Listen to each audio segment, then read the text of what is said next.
Dangerous साबित हो सकती है ये बीमारी ब्रेन हैमरेज। और आपके पास मतलब रूटीन में केसेस इसके आते हैं?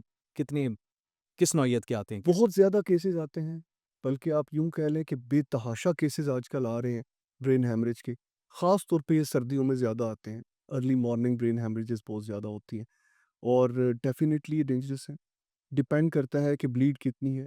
कई पेशेंट्स की ब्लीड जो है वो कम होती है, जिससे वो होते तो वो भी अनकॉन्शियस ही हैं, वो बेहोशी की हालत में लाए जाते हैं या शदीद उल्टियाँ कर रहे होते हैं, सर दर्द की हालत में आते हैं या जिस्म का कोई एक उज़्व ज़ाया कर बैठते हैं उस हैमरेज की वज़ह से। लेकिन कई दफ़ा ये हैमरेज ज़्यादा होती है। इतनी ज़्यादा होती है कि हमें ऑपरेशन करके उस हैमरेज को निकालना पड़ता है और फिर उसके बावजूद जो आउटकम्स हैं वो बहुत अच्छे नहीं हैं। इस पे दुनिया में बहुत बड़े-बड़े ट्रायल्स हुए हैं। एक एक बड़ा फ़ेमस ट्रायल गुज़रा है, स्टिच ट्रायल। उसमें फाइनली ये कहा गया कि जी एक जो हमारा कोमा का स्कोर है, एक ख़ास स्कोर है, उससे ज़्यादा अगर स्कोर कम है तो आप ऑपरेशन ही ना करें, उसका आउटकम ही नहीं है। तो ब्रेन हैमरेज का जो बेस्ट हल है वो उससे बचा हुआ है। एक बार हो गया देन यू आर हैंडीकैप्ड। फिर आपकी ज़िंदगी बच भी जाए तो आपके जिस्म की कोई एक साइड कमज़ोर हो जाएगी, आँखों के ऊपर इफ़ेक्ट हो सकता है, आपकी समात इफ़ेक्ट हो सकती है, आपके सोचना, समझना, बिहेवियर, मेमोरी कोई भी चीज़ पे इफ़ेक्ट हो सकती है। सो इसलिए हल सिर्फ़ यही है कि इससे बचा जाए। सर ये तो अभी हमने डिस्कशन कर ली उस हवाले से कि अगर आप टेंशन ज़्यादा लेते हैं या फिर आपकी इनटेक ठीक नहीं है, सॉल्ट्स ज़्यादा ले रहे हैं, तो कुछ दूसरी आपने टाइप जो बताई कि जिनको इनहेरिटेड होती है, तो उनकी पॉसिबिलिटी है इसमें बचने की, वो क्या कर जी, सकते हैं? किस बिल्कुल, तरीके से बच सकते हैं बिल्कुल इससे? है। जो एन्युरिज्मल ब्लीड्स हैं, आम तौर पे हमने देखा है कि वो डायरेक्टली हेवी ब्लीड के साथ नहीं आते। यहाँ आप लोगों को समझने की ज़रूरत है। ये बड़ा अच्छा क्वेश्चन है आपका। हम हर सर दर्द को ब्रूफेन और पैनाडोल वाला सर दर्द समझ रहे होते हैं हमारी सोसाइटी।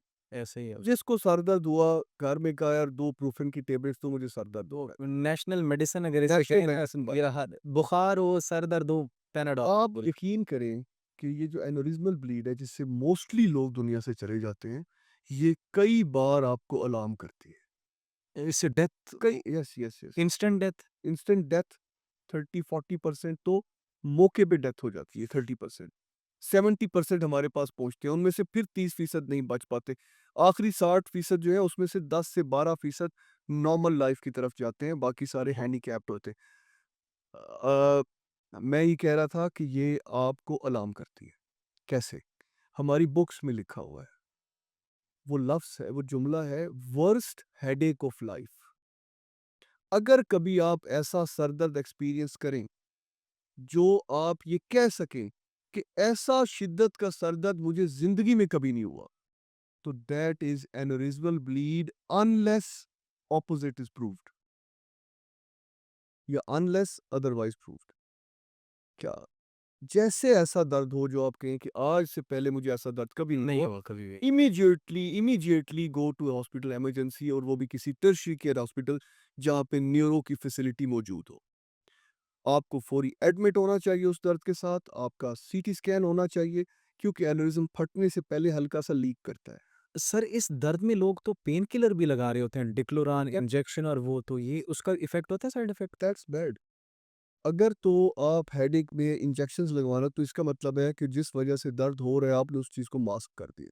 इग्नोर कर दिया। इग्नोर कर दिया ना, उसके ऊपर आपने कपड़ा डाल दिया, वो दर्द का टीका क्या करेगा? दर्द ठीक कर देगा, रिलीफ़ देगा। उसकी वजह को तो ठीक नहीं कर रहा। बिल तो जो वर्स्ट हेडेक होते हैं, आम तौर पे लोग उसमें भी इंजेक्शन लगवा के सो जाते हैं और दर्द ठीक हो जाता है। 20 दिन बाद फिर वर्स्ट हेडेक होता है, फिर एक टीका लगा और उसके अगले 2-4 महीने में वो एन्युरिज्म फट जाता है। और ये जो वर्स्ट हेडेक तब होता है जो एन्युरिज्म जो है, वो जो रग है, वो हल्की-सी लीक होती है।